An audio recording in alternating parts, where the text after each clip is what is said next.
Everyone thinks the housing crisis is about supply. It's not. It's about who controls the map. Right now, the government wants Auckland Council to show exactly which suburbs go up and which suburbs go down under the intensification reset.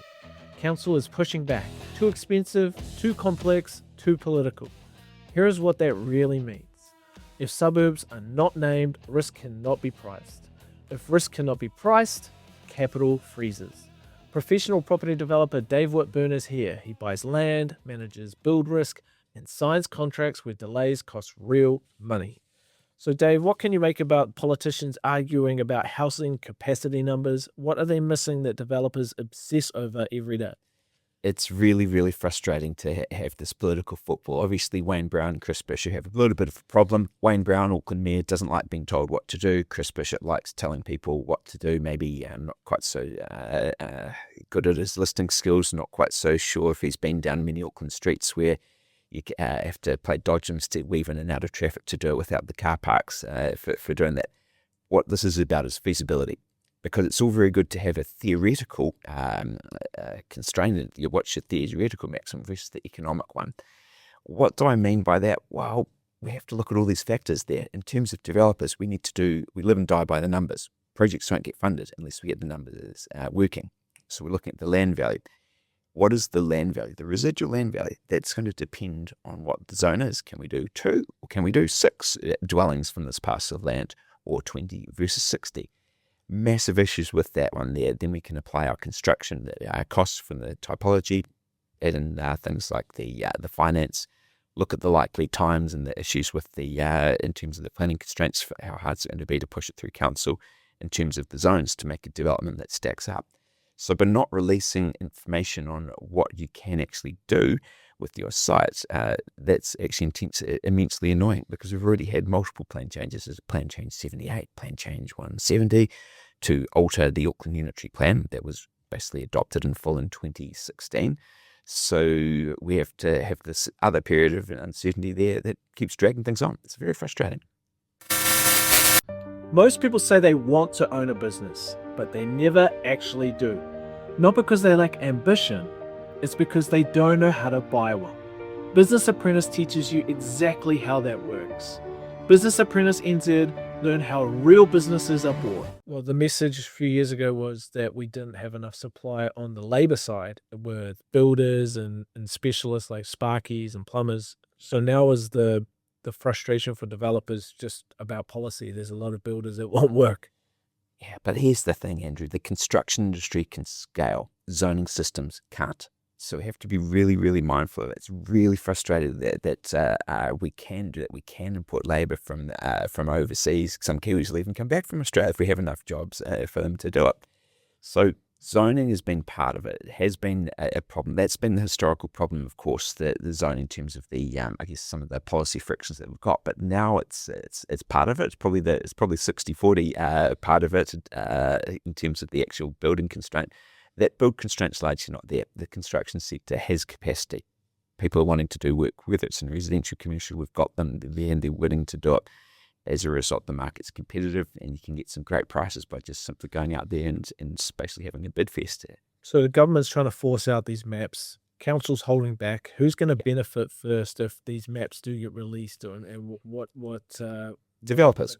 Developers. We develop first because we're in the game. We want to know what we can do with this, and we can then apply that knowledge with our development consultants, such as our planners, our civil engineers, architects, bankers. Most of the homeowners and the real estate agents aren't so au fait with the nubs. They don't understand what they're about or what they can do with them. So that information typically helps the developers more than anyone. If you want to stimulate GDP, you want to increase supply, you want to make it attractive for developers to develop. Yes.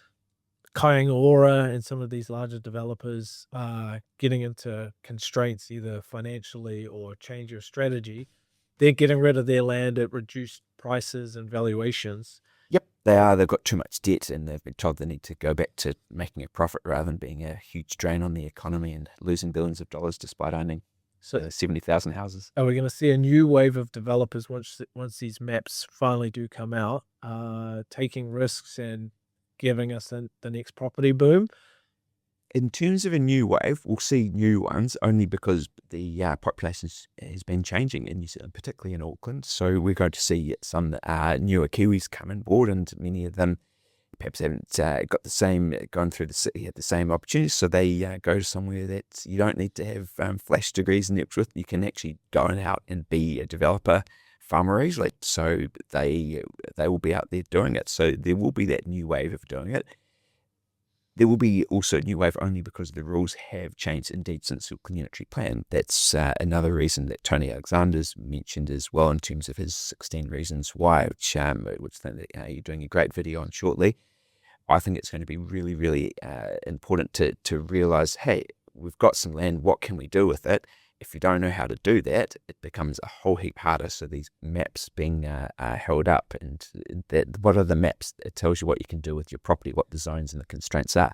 You're going to have to spend a little bit of money with your planning consultants to do it, or go into council, speak to the duty planners to learn about what's going on as well, because otherwise you might end up underselling your property or overselling it and not getting a buyer as a result. All eyes are on the transport corridors. Is that set in stone in terms of how far from train stations and main roads, or is that part in contention as well? These ones are going to be intensified, and there's actually no dispute about it. So areas like Dominion Road, Mount Eden Road, Sandhill Road, Great South Road, these are quite clearly arterial roads and major corridors. No argument about that, and they're prone and ripe for intensification. They should be intensified. So sites like that are little gold mines, they're little pocket rockets to do it, particularly if you've got some big land on it, and it's actually quite rare to have these sites undeveloped. So if you can find those ones, that's your needle in the haystack, and that's actually quite exciting to be able to have these parcels of land. And so I'd really encourage people to look at those arterial roads. They will be done. They'll be up zone. It's just how many stories. In some cases, it might not be 5 or 6 stories like many think. But you might be seeing 14, 18 stories in some cases. That's pretty exciting. Many business owners assume their kids will take over. Most kids don't want the business, so the owner has a problem. Business Bridge helps transition good businesses to the next operator. Business Bridge, private business transitions. Well, this delay, essentially the delay by Auckland Council, who's it costing? It actually does cost Auckland Council money, because they get more money by giving the certainty, and then they get their development contributions from it. Then the council-controlled organisation, Watercare Services, would get money from that one as well. That would mean they get less revenue they have to collect in from the ratepayer database as well, which is always politically unpopular. That's how to change councils to do it, and it does ultimately help investors. Why? Because investors don't like new supply. If you're a long-term property investor, you know that you have the economic laws of supply and demand at play. So if there's reduced supply, your product's more valuable. You're going to have tenants more like to occupy your place because there aren't so many others to go to, and your place is there, it exists. So that it's really helpful for the long-term investor. So this uncertainty and delays helps the long-term property investors. If you're a property developer or budding property developer, the Auckland Council website's not much help at the moment. What is the avenue that people can take if they want to do research on propities they own or want to buy? It gives you an idea of the zones as they were. It's just that you need to, they can't guarantee them, so you do need to have a chat to the Auckland Council, but probably best to do that through a planning consultant. Actually spend a little bit of money getting a planning consultant. If you work with a planning consultant, as many of your savvy viewers do already, you'll have them on tap, and they'll let you have a couple of them for free if you've got a relationship and already spent some money with them.